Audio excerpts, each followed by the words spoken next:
देश के सेवक के रूप में 12 वर्ष का कार्यकाल आज सुनिश्चित हुआ है। 4399 दिन, आज जिसे कहते थे कि नेहरू जी के कार्यकाल से भी ज्यादा लंबा दिन आज उन्होंने पूरा किया है। भगवान के चरणों में मैं उनके इस सेवा के दिन को समर्पित करती हूँ और उन्होंने स्वयं भी भारत माता के चरणों में और भगवान के चरणों में समर्पित किया है और स्वयं को समर्पित किया है। अपने घर को छोड़कर, अपने रिश्तों को छोड़कर, परिवार को छोड़कर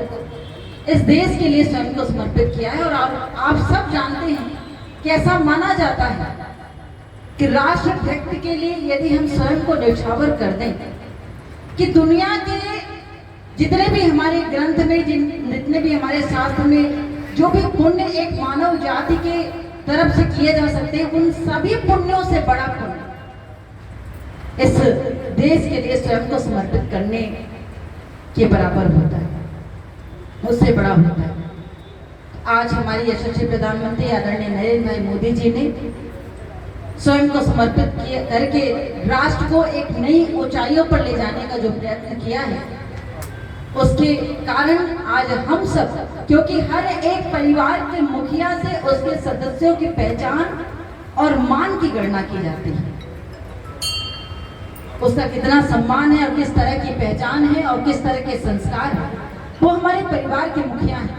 और उन्होंने हम सबको इतना सम्मान दिया है, पूरे राष्ट्र को, पूरे देशवासियों को इतना सम्मान दिया है, भाजपा परिवार के एक एक सदस्यों को इतना सम्मान दिया है कि हम सबको गर्व होता है।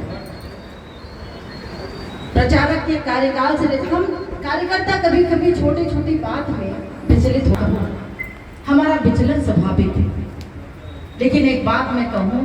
कि कभी उनकी आत्मकथा पढ़कर देखिएगा,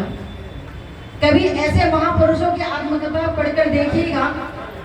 या उनके द्वारा लिखी हुई उनके बारे में उनका जीवन परिचय पढ़कर देखिएगा कि प्रचारक लेते हुए, गुजरात की प्रदेश की सेवा करते हुए, राष्ट्र तक आते हुए, समय में स्वयं को समर्पित करते हुए उन्होंने कितने कितने अपमान का सामना किया है एक व्यक्ति के रूप में, तब जाकर भारत माता की सेवा करने का उनको सौभाग्य यहाँ पर मिला है। लेकिन वो विचलित नहीं हुए, उस पर उन्होंने किसी तरह का एक्शन और रिएक्शन प्रदर्शित नहीं किया, क्योंकि वो जानते थे उनका प्रथम कार्य इस राष्ट्र की सेवा करना है, इस राष्ट्र के लिए स्वयं को, इस शरीर को, इस प्राण को, इस तन को समर्पित करना है, यही उनका उद्देश्य था। यदि हमारा उद्देश्य बड़ा होता है तो हमारे जीवन के उद्देश्य को, उस उद्देश्य को प्राप्त करने वाले उस सफर में कुछ मिले या न मिले, उसका भाव बड़ा नहीं होता, उसका प्रभाव बड़ा नहीं होता। इसलिए मैं एक दूसरे को याद दिलाना चाहती हूँ कि कार्यकर्ता के रूप में जो भी हमारी इच्छा है वो हम प्राप्त कर पाए या न कर पाए, लेकिन हमारा उद्देश्य होना चाहिए कि हमारा दल जो हमारी माँ के समान है और हमारा राष्ट्र जिसे हम भारत माँ कहते हैं, जो हमारे जो जन्मभूमि के रूप में, हमारी माँ के रूप में हमें प्रेरणा देती है, उनका सम्मान सदैव हमारे कारण बना रहे। यही संकल्प हमको आज इस प्रांगण में लेना है। नरेंद्र मोदी जी के ये यशस्वी कार्यकाल को 2047 के उस उपलब्धि को प्राप्त करने के लिए हम सबको ईश्वर के चरणों में प्रणाम करके उन्हें आराधना करना है कि हमारे यशस्वी नेतृत्व के उस उद्देश्य को पूरा करने में वो हमें आशीर्वाद दें और वो उस उद्देश्य की प्राप्ति हेतु तो माध्यम बनाए।